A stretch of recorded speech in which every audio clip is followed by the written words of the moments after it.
Welcome my YouTube channel. दोस्तों अभी आप लोग देख रहे हैं, ये है तेजस्वी यादव। जी हाँ दोस्तों, देखिए तेजस्वी यादव ने नया फोटो जारी किया है और देखिए उन्होंने एक बात लिखा है कि जनता पूछ रही है रोजगार, नौकरी, महंगाई, गरीबी, शिक्षा, चिकित्सा, कृषि, किसान जैसे जनता के जिंदा मुद्दों से प्रधानमंत्री मोदी जी मुंह क्यों छुपा रहे हैं। जी हाँ दोस्तों, डायरेक्ट क्वेश्चन जो कि प्रधानमंत्री से, नरेंद्र मोदी से ये तेजस्वी यादव पूछ रहे हैं, जो कि बिहार के बहुत बड़े नेता है, आरजेडी के बहुत बड़े नेता है।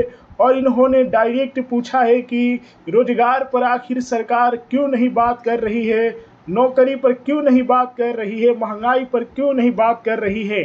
सुपौल लोकसभा क्षेत्र के अंतर्गत त्रिवेणीगंज विधानसभा में चुनावी जनसभा को संबोधित किया। जी हाँ, तो आप लोग अभी देख रहे हैं तेजस्वी यादव का नया नया फोटो।